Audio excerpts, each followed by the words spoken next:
Bismillahir Rahmanir Rahim. Nahmaduhu wa nusalli ala rasulil kareem, amma ba'd.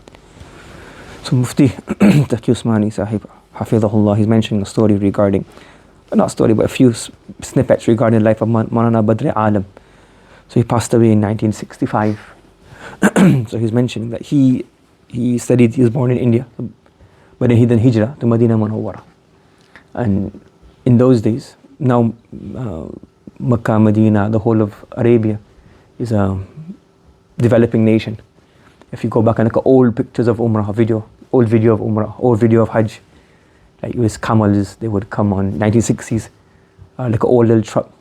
We seen a picture the other day. Now basically, like 1970s, 80s, the Imam would come and park his car like by the Rawda. You see like two cars parked by the Rawda. Yes, so that's how much has changed since then. Like you only have two cars, like only two people could afford a car, three people could afford a car, and you have the, you could park right by the masjid. Yes, so that's how it used to be then. So it's not like people that used to do hijrah for a job or money or it's a good chance. It's basically hijrah meant I'm going to go to Medina Munawwara just for the sake of Rasulullah sallallahu alaihi wasallam and the jiwar. I can spend my life. There's so many of our ulama used to do that.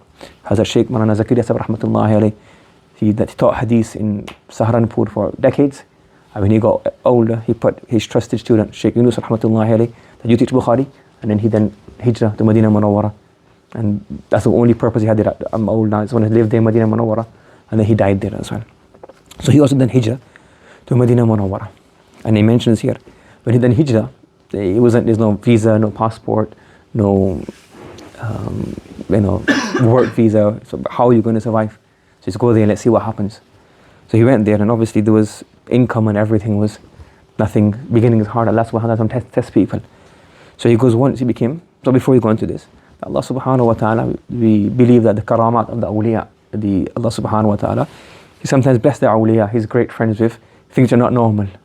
We also believe that sometimes Allah subhanahu wa ta'ala, he chooses to give ru'ya, dreams. We find this regarding, I think, Salahuddin Ayyubi as well. But it came in Muntakhabat, one story.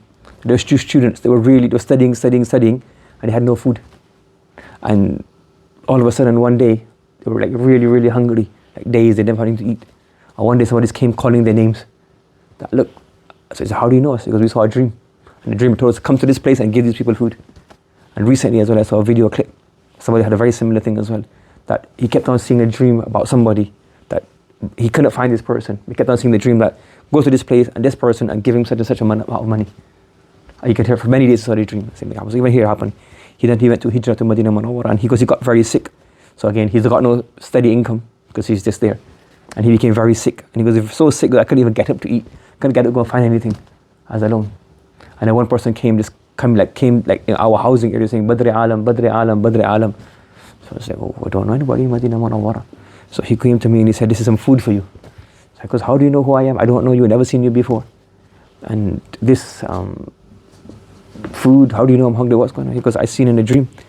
And I said, I saw the Prophet sallallahu alaihi wasallam. And he said, this so place, there's a person called Badr Alam, you go and feed him on my behalf.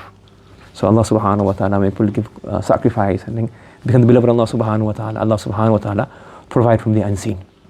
And his love for Medina Munawwara was such that he says that somebody wrote a letter to one of his students who was coming from India.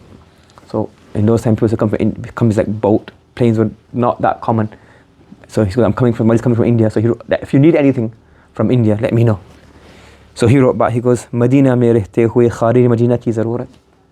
The love for Medina Munawwara was such that I'm living in Medina Munawwara, and whilst being here, I have a desire for something outside of Medina Munawwara.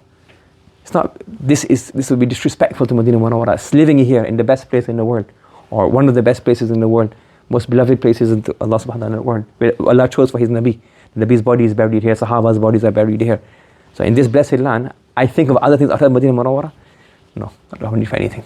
So this is the love they have for Medina Munawwara, hijrah to Medina Munawwara despite such difficulties. And then number two, when you're staying there, like we go there for 2 weeks and we start forgetting the other. For 2 weeks we go there, 1 week we go and then we forget the masjid.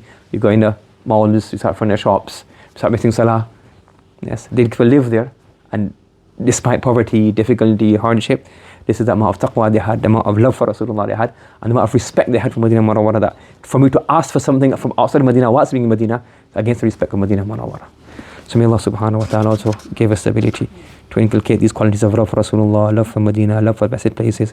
And may Allah also make us the beloved of Allah and His Rasul sallallahu alayhi wa sallam. Subhanallah wa bihamdi, subhanakallahumma wa bihamdika. Wa nashhadu an la ilaha illa anta wa nastaghfiruka wa natubu ilayka.